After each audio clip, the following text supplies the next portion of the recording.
Ladies and gentlemen, welcome to the 28th episode of your new favorite internet show, Visioncon Live. I'm your host, Zach Wilson. You didn't come here to see me today. You came to see the man of the hour. He's Chad from Bleach, Sojiro from Persona 5, Tobirama Senju from Naruto, just to name a few. He's the legendary figurehead who has been paramount in bringing the entertainment industry into what it is today. Ladies and gentlemen, please help me welcome the one, the only, Jamieson Price. Jamieson, how are you doing today? Thank you very much, Zach. That's a great introduction.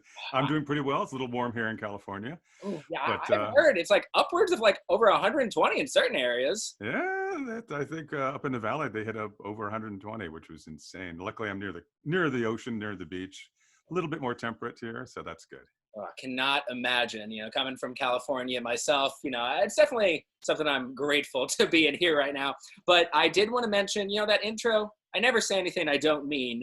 And that's what I want to kind of jump into, actually, because you are this world-renowned performer, artist, actor, everything under the moon. But what I want to ask you first is, was this always the plan, Jamieson? Did you always think you wanted to be, this monumental force? Or did something happen earlier in life that got you here? Well, I mean, when I was a kid, an astronaut was what I wanted to be. You're a kid, you want to do stuff like that. But I was, and still love science fiction. So a lot of reading of science fiction, listening to old radio dramas. They weren't podcasts back then, but same sort of thing. So yeah, an astronaut is where I was going to head. But I soon found out that required much more math than I was willing to go for. Sure. And I started acting probably the fourth grade, I think is the first show I did. And that bug hit. And that's kind of always what I've wanted to do. And I mean, I've even tried, because my parents were like, really? That's what you want to do with your life? Why don't you be a lawyer? Then you can, Anyway, they were very supportive, but so I mean, I tried to kind of not leave it, but prepare a plan B. Sure. But now the plan A kind of always worked, and I mean, high school did drama, college I went for psychology. I was a psych major, bio minor. We're going to do experimental psych. But I had been doing theater and it was messing up my grades.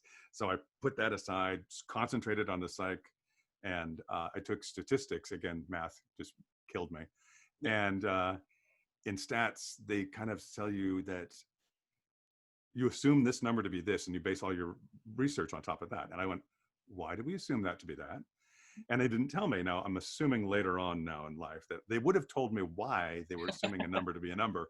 But that whole world of experimental psych kind of went out the window for me, because I thought, this is bogus. You're basing it on an arbitrary number. And went back to theater because I could explore the human condition and the human psyche and all that kind of fun stuff from the inside with theater. And so graduated with a BA in theater and speech and jumped out in the world. And eventually I ended up here in LA for grad school. And it was just out of grad school when I was doing a show, and my leading lady, Dorothy Fawn, she went, my husband Tom and I are doing this anime stuff, and I think you might be good at it. And she got me in a foot in the door in a studio, and the rest is history. Of all the people to run into, Dorothy Fawn would be the one that would get you. Well, speaking of anime, there were a couple characters I did want to touch on. The first one being from a show that's actually been recently announced it's coming back. So the popularity of this show has risen to the point that people like myself, who hadn't given the show a chance before, finally did, and their lives were changed forever. And that character I'm referring to is Chad. Now, I just wanted to ask, what's kind of some of the inspiration that you kind of, the voice that you give Chad in, and kind of how you kind of landed into the role of one of the main characters of one of the most popular shonen series out there? Well, you get cast in these things. So I didn't know what Bleach was. And it was interesting because he was younger, but they wanted the big, deep kind of resonance. And I think There was a lot of Keanu Reeves that got sprinkled in there. Um, because it was that he was that laid back kind of thing happening. So I would kind of just think about Keanu a little bit and what he might do.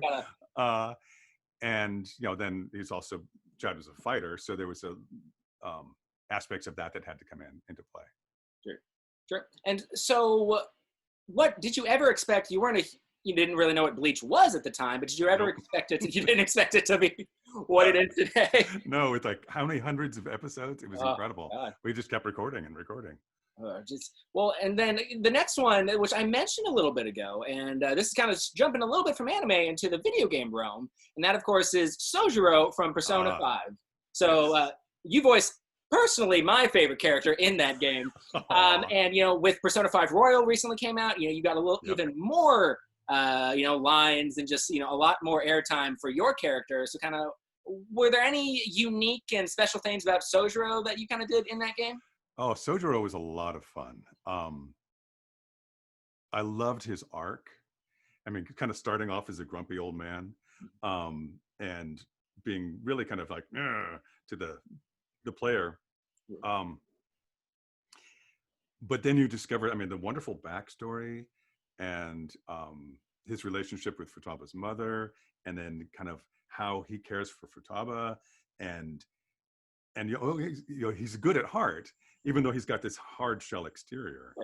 So it gave me just a ton to play with, and just a great arc. So there was subtlety involved. There were what we call subtext in acting. So he's saying one thing but meaning another. All sorts of fun stuff in there, and it was just a delight to play. And I'm a father, so I was able to draw on my own experience in dealing with children. Fair. Well, you mentioned that being a father kind of helped you embellish that role as Sojiro. Do you find that any characters in specific that you've done throughout the years, you've been able to really kind of do the finishing touch on them because you're kind of drawing from your own personal experiences? Yeah, as an actor, that's what we do. We use our imaginations to great extent, and you're given the parameters of the character, it's a description, their history or whatever. But within your acting, you just have you to draw on. So, whatever I was bringing to the characters is part of me, and adding that to the description of the character. Nier from the game Nier is one that comes to mind. He had his sick daughter, so there's a lot of stuff that I was using my daughter to imagine and think about and relate to as I was going through that game. But yeah, pretty much anytime I have children in anime or games to play with, I'm working with my own children and trying to bring that sense of personal and personality to it. I like that a lot. Well, I did want to ask, were there any unique challenges that is found? So obviously you voiced so many things throughout the years, be it cartoons, anime, video games, but are there any unique challenges that are, inherent to voicing characters in anime, cartoons, or even video games? It kind of depends on whether you're doing dubbing, because a lot of the anime is dubbing. So we are, as dubbing actors, trying to be as honor and be as true as possible to the original language, whether it's Japanese, Korean. I've done French, I've done Russian cartoons, all kinds of stuff. But in that, you get a preview of the character of the original actor speaking.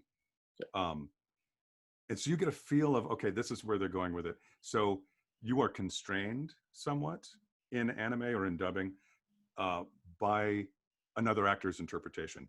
I'm going to bring an American vibe to it and try to make it accessible for an audience in America. But I want to make sure that I'm not totally screwing with the character. Sure. But if you're doing a video game or animation that's original, you get carte blanche. You can play and do whatever you want. Sure. And that freedom is nice. So do you find that, as you mentioned, you're also a stage actor. Yes.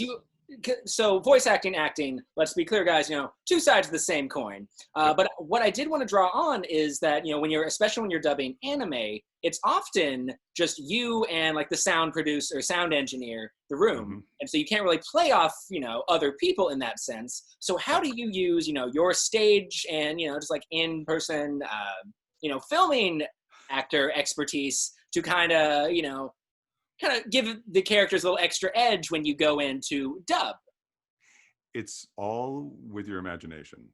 That's all you have to work with. Although sometimes, if they have recorded another actor first, if you're the first actor, you're just going to be doing it all by imagination. Sure. Other times, they'll play the line before and lead you in, so you know what you're responding off of, and that's very, very helpful as an actor because it's all about reacting. Yeah. If you don't have that, yes, it's all imagination. It's a very, very active imagination that we have as voice actors, where yes, you're in a booth by yourself with a microphone that you have to maintain the same distance from and attitude towards with your mouth. Mm. That is, if you go and turn your head, the engineer goes, "Oh, you're off mic." So you have to keep right here. You can do all kinds of other things with your body. Sure. And I do. People laugh when I'm recording because it's very visual. But I do a lot of body work because you can hear that. If somebody's just sitting there and saying words, it doesn't have the same reality. Sure. So I work a lot. I'm always on my feet. I'm moving around, maintaining that attitude with the mic, with my mouth. But other than that, I'm trying to physicalize it as much as possible. Sure. Well, so there was a certain character I wanted to ask you about, but before we go to that, guys, I just wanted to point out, if you guys are watching this live here on Facebook, a lot of you have already either messaged your questions directly to Visioncon or just put it in the live chat, but you guys still have plenty of time to do so. But because at the end of this, we are going to get to viewers' comments and questions, guys. Yay. But I did want to talk to you. Now, we talked a lot about characters that you've portrayed, but there are a lot of roles that you also do that it's not necessarily a character, more like an unseen narrator. And I can think of no better example than you being the announcer for a little tiny known series called Mortal Kombat ever since 2011. So I did want to ask you how you landed that job. Were there any kind of special things you had to do to kind of attain that job? And, kind of throughout the years of having that job, kind of, anything that's kind of, come up since then? Well, it's all about auditioning and having the right timbre, I guess. I mean, even when I was a kid, Mortal Kombat was around and we'd all do fatality and doing that kind of thing, imitating that voice. So when I got the chance to audition for it, it was mind blowing. And then to get it has been fantastic. In 9, I also got to do Noob Saibot. And gosh, it was like the original Sub-Zero, the brother who gets killed or something. But so I got to do some other characters, Ermac in 10, but I still got to do the announcer. And 11 is just the announcer for me. Sure. But that has been amazing. That has gotten me the most street cred out there. I have been on film sets and TV sets, and then they find out that I'm the announcer for Mortal Kombat, and all of a sudden I'm doing voicemails for all the executives. Oh my God. So, was there a unique challenge to kind of attaining that role? Because, these other roles, you're embodying these characters that have, big backstories, have full conversations with other characters. Whereas as the announcer, I mean, it was just, short little tidbits here and there of very empowering phrases and really you really nail the finality of fatality. So is there a unique challenge to being able to kind of nail that every time? Again, it comes down to imagination. Sure. Because it's not just saying the word fatality. I've got to mean it. And so I'm working in my imagination, trying to create different situations and things where, whether I'm pretending to watch a fight or encourage a death. But so it's working with that kind of reality as much as possible, because yeah, you want it to be active. You want to get that rush when you hear it, and it's so funny because microphones are just wonderful creatures. A lot of the times I'm going very low. They compress it and do fun stuff. So I'm just saying, fatality. And I can rumble into the microphone, and all of a sudden they do their magic and it comes out and I'm like, whoa, that sounds amazing. Because if I push it too hard with fatality in just live, that works. And people go, ooh. But if I do that with a microphone, it becomes too much, I guess. Sure. It's interesting because they oftentimes in the sessions they're like, less. They just pull me back. And I'm like, really? You're getting, and they're getting great work out of me. So I'm happy. That's all that matters, I guess. Well, you mentioned imagination multiple times throughout the interview. Yeah. And I did want to ask, now looking back for me anyway, I mean, back when I was a kid, had a lot of imagination. I could, make entire worlds in my little noggin. But now as an adult, I mean, I'll be the first one to admit it, don't have nearly the imaginative talent that I had back then. So I did want to ask you, how do you, still at your prime in your career, but, older than, we all were back then, Yes. how do you still retain, that level of imagination? Oh, keeping young at heart, I guess. I don't really feel much older than my late teens, early 20s, or in my head anyway. In my body, yes. I'm little like, oh, that hurts. Where did that come from? But inside, I don't feel like an adult in that kind of way. And I don't know if I've never really explored that, whether other actors also have that feeling of, I don't feel like an adult. Sure. Obviously I'm adulting, but the imagination, I mean, your brain's a muscle. Your imagination is a muscle within your brain. So exercising it. So I love to read a lot of science fiction. I try to get, read the healthy books and things, Sure. but things that allow me to imagine, and let me sink into Game of Thrones was amazing. And before I watched it, I'm like, I got to read it. So I read all the books first. Really? Yeah, and they were fantastic, and that the world is rich and imaginative, and I mean, it's very cinematic in my head. Yeah. Then to watch what they did with it, I'm like, oh, you guys did a good job. Lord of the Rings, another one where Peter Jackson, kudos, because he got pretty close to what was in my head. Not completely. High accolade, though. Yeah. So just, using your imagination, whether it's reading, watching TV, love my science fiction movies, and then in the booth, because I'm working a lot, which is, thank you. But you're given, okay, here's this character. And, how do you create that voice? Okay. Well, I look at the character. I'm like, okay, what does he look like? He looks like this. And he's big and mean, or is he small and not? And so you begin to shape a voice that's going to go in there, and the director helps you. And you go, okay, now we have the voice for that character. And then there's this imaginative situation. Sometimes it is within the context of a dub, and you're like, okay, I can see what he's doing and that kind of thing.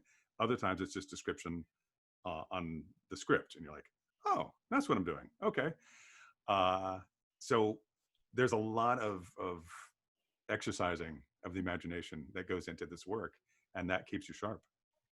Well, in a similar vein, I did want to ask you, you of all people, obviously, years and years of experience and, years and years of, well-renowned work. So I think you of all people would be able to answer these next two questions better than most, because a lot of people who watch the show, we've noticed, are, yes, here for the, the wonderful guests that we have on, but they are also, we've noticed, people that are interested in getting into the acting and voice acting industry. So the first question I wanted to ask you in that vein is how you, Jamieson Price of all people, deal with rejection. Now, let me be clear. Rejection's a part of life, no matter how you look at it. But yes. I would argue if there is ever an industry that rejection is probably more prevalent in, it would definitely be yours. So how does someone as successful as you, Jamieson Price, deal with rejection? Does it get any easier? Or if it doesn't, what advice would you give to people watching? It's all in your mindset. You can't focus on the rejection. Yes, I audition all the time, and I only get a small, tiny portion of what I audition for. Do I think I'm right for everything I'm doing? Yes, because I'm going after it. But you really, as an actor, as a voice actor, you have to work on that audition as hard as you can, and that's your job, is to get that job, and you're working on it, and you're doing that. I spend an inordinate amount of time on my auditions. I've gotten better. It's down from the hours that I used to do. Sure. But so I'm working, do it, send it off. Now forget about it. Okay. So you got to forget about it, because then it's like, okay, on to the next one. Sure. And each one is it's an opportunity. It's a fun thing to try to work on, but you can't, in your mind, you can't go, oh, I wish, and start obsessing about something, because now I've sent it off into the world. I have no more control over it. Sure. Would you say it gets any easier over time, or is it just a constant struggle? I would say it does get easier over time. And again, experience and practice. That mind, let go. Sure. Just let it go, Bob. So there's that practice over and over again, and you're working on auditions, and you just let it go, and then a month later something comes back. Oh, hey, cool, that's great, and you're happy. Well, for the folks watching at home, that are interested in getting into this industry, is there any advice that you would give them? Anything, things to do, things to avoid? Do they need to come right out the gate, getting an agent and the best equipment, or is that something they can build up to? Kind of anything? No. Okay. No. You don't go right out of the gate. You really have to. It's a slow process. Acting is the first thing. So having acting experience or taking acting classes and just knowing how to use your instrument, not just acting, but your voice, how to take care of your voice, because as a voice actor, you lose that, you don't work. Sure. So there's a lot of kind of vocal health involved, and being aware of how to maintain your vocal quality, and not hurt yourself. But underneath it all is acting. So getting that as a background, then with the advent of the internet and everything, computers and stuff, you can work from almost anywhere. LA and New York are still hubs. Sure. There's a lot of work coming out of Atlanta, some stuff from Canada. But you can find work kind of wherever you are. And through the internet, you can work internationally. There's lots of availability out there. Starting off, you'd use, just a USB mic into your computer, and the stuff that you want to do, the things that you think are in your wheelhouse, that this is the way I want to do anime, or I want to do games, imitate it. Work on just kind of okay, can I sound like that? Through that process, you hopefully will find what you sound like, as opposed to what somebody else sounds like. So you just start developing your own interpretation of that character. And that's the way we practice, and finding copy, write it out, whether it's from a magazine or something you see on TV or hear on the radio, or make up yourself. Reading books. I read books to my kids, and that kind of cold reading. I hadn't read the book at all before. So I'm sitting there, and all of a sudden you turn the page and oh, I'm the girl, not the guy. Okay, I've got to change my voice. And children are wonderful about instant feedback and letting you know whether they like what you're doing or not. So that was a nice trial by fire. But reading aloud is very good. It'll also help develop your breathing and your stamina. So I would say acting stuff first, acting classes, knowing how to use your voice and how to not hurt it, and then working with your simple computer setup in a quiet part of your house. As you get better at it, then you start upgrading. eventually you need a demo to send out, but you got to be very careful about sending it out too soon because it stays out there. And if it's not up to par, people are going to remember that. You know, no pressure. I have a few demos out there that I would like to recall, but luckily it didn't stand in my way. So it's not the end of the world Sure. if you have something out there that's not great. But finding a good, there are classes out there. I know here in LA there's tons, and there's some online stuff as well that that a lot of different voice actors have training classes and acting classes online. So I've done some coaching, lots of as a coach as well. Well, guys, I hope you were taking notes because now you have all of the details necessary to become the next Jamieson Price. Now, I did want to ask, you have been doing this for years, have, empowered and embodied so many characters. But I did want to ask, have there been any throughout the years that have just really stuck with you and just kind of, you happily hang your hat on at the end of the day? Well, Sojiro he's a wonderful character, and it was a lot of fun. And we had enough recording that there was time to experience the character and really live with the character. Because oftentimes we go and we do things, games, and you're in there for an hour, 2 hours, 3 hours, 4 hours, you're done and you're out. So to get multiple sessions is nice. So Sojiro is one who has stuck with me. The monk from Diablo 3 was another one. I think it was my first player character. And that was, again, lots of sessions, but getting to kind of live with that character. He was a lot of fun and enjoyable. Ryder was one from Fate Zero. That was just his joy of life. His energy was fantastic, and he was just so big and broad. Oh yeah, he was lots of fun. And the Count of Monte Cristo, Gontatsuo. Can't forget about that. That one was really interesting. Oftentimes there are these things we don't know. I mean, I knew it was Count of Monte Cristo, so I knew the story, but you don't know exactly where they're going with this stuff. And the artwork in it was so different and vibrant and interesting that it was a lot of fun. And then you're going along, that's you find out things, as you're doing it. They're like, oh, that's different. Okay, now I know more about my character. I know why he's doing this. But he had, again, an interesting arc, not just revenge, but there was stuff going on there that it sat with me for a while. Kind of marinated. I think that. Yeah. Well, there was one last thing I wanted to make sure we talked about before we go to the plug zone, and it's honestly been something that's been on my mind since you brought it up before we went live. Now, you have your own podcast. It's called CryptoZ, short for kind of cryptozoology. And I just got to know what that is.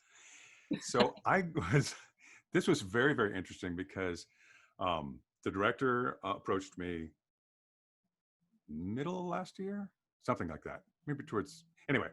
So I get this email about this possible podcast, and I still don't know how they found me or why, and because he's in New York. Wow. So, and he and the writer, he's married to the writer, and she wrote this. She's actually an author, and she'd written this book called The Ancestor, and which I've now read. It's very good. I recommend it. And so part of this is an offshoot from that, because there was these characters that she wanted to develop further.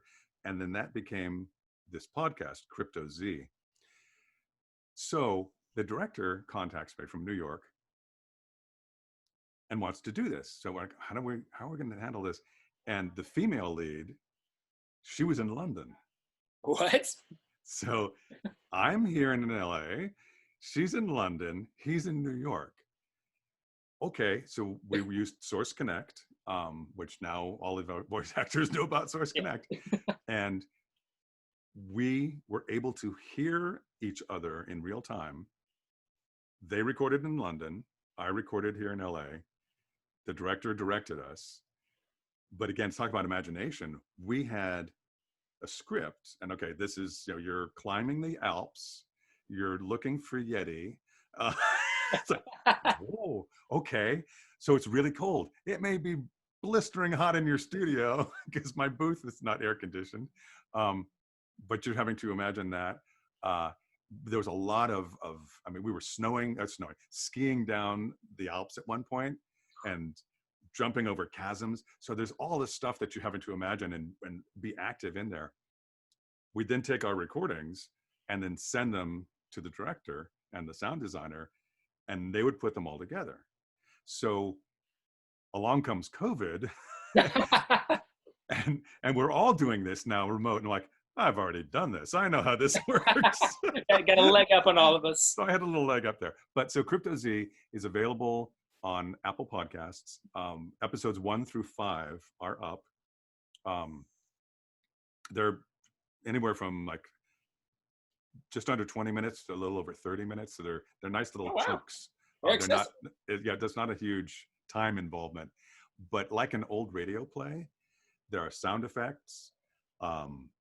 There's different characters coming in and out. Because there's not just Fiona and myself, there are multiple people involved in this. And it's really kind of fun. And there's some twists and turns along the way. They're still working on episodes 6 through 10. So those should be dropping, I'm hoping, soon.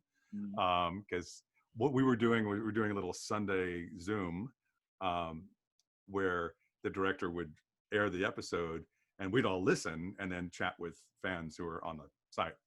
So that was kind of fun. So hopefully we'll continue that. But, for sure.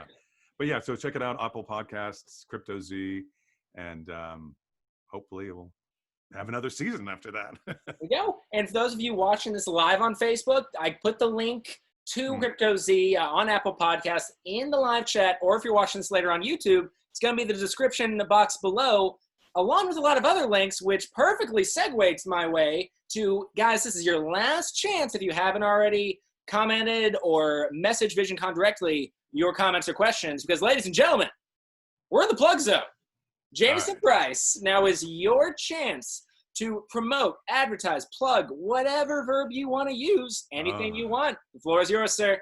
All right. Well, CryptoZ is a big thing I'd like to plug because I'd like that to work and to become popular and we'll make it into something fun, more fun than it is. I should plug Marvel's Avengers, new Marvel's Avengers game. I got the opportunity to voice the Abomination in it, so I've joined the Marvel universe there. Although I was kind of already in it with Surtur in Ultimate Alliance 3 or something like that. So that was really cool. Gosh, is there anything else that I can talk about? I mean, I've got a good another player character coming up here.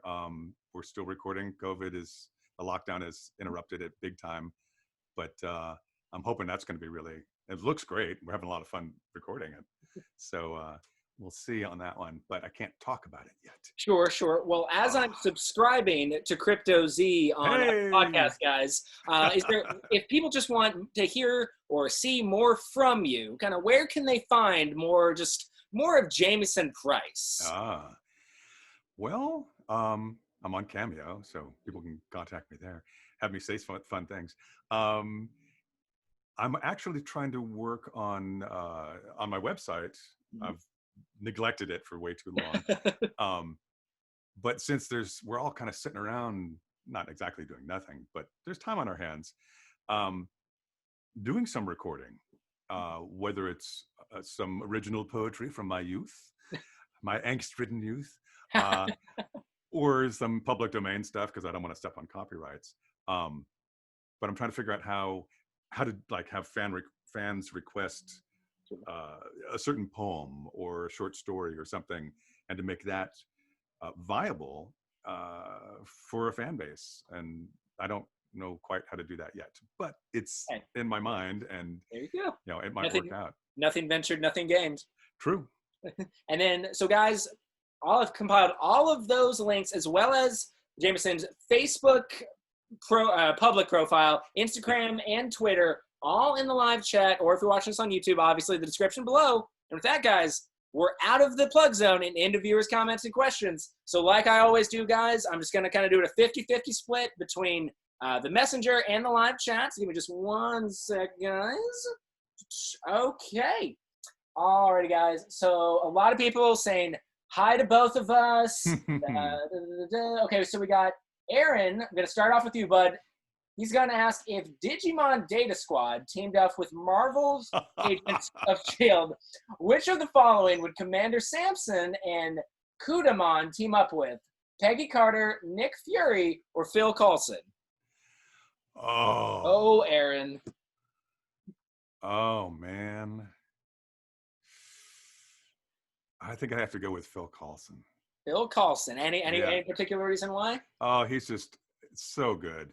That was just such a wonderful character, and grew from, you just see him and he's like there, and all of a sudden he's the incredible arc there, because Nick Fury, all right, you got the whole thing going on there, but Phil was just delightful. Well, it was so sad to see him die.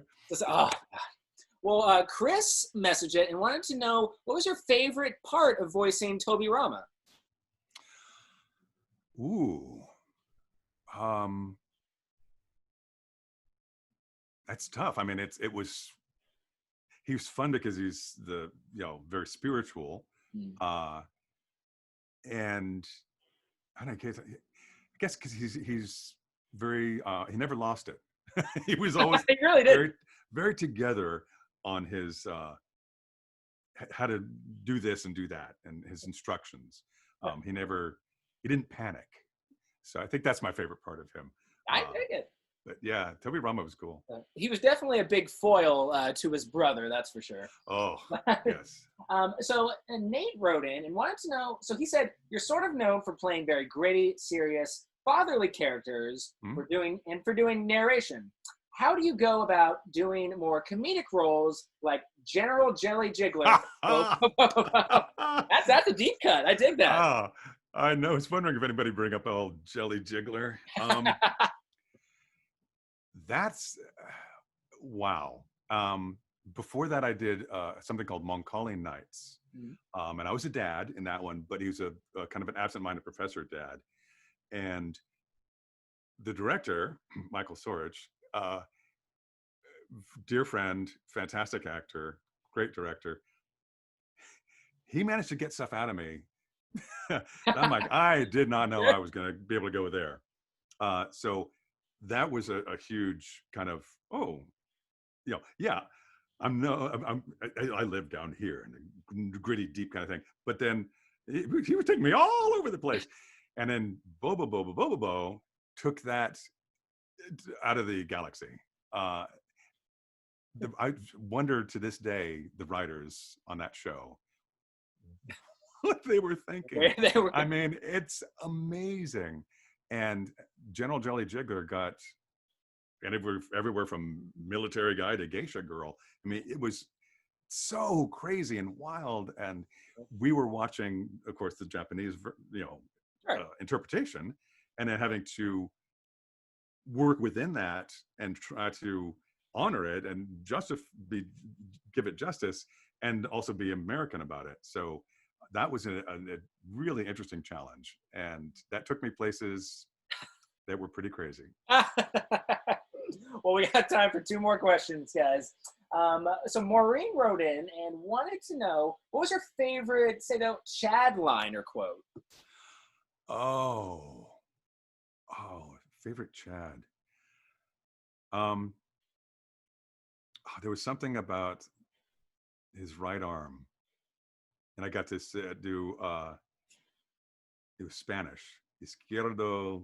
I can't remember it right now, but it was just a delicious line to say. But I think my trigger phrase, because as an actor you have to get back into it, and there would be the engineer would play a reference to get back into the voice. But there was something about, I can see my house from here, or something like that. That's what comes to mind when I think of Chad and getting back into that voice.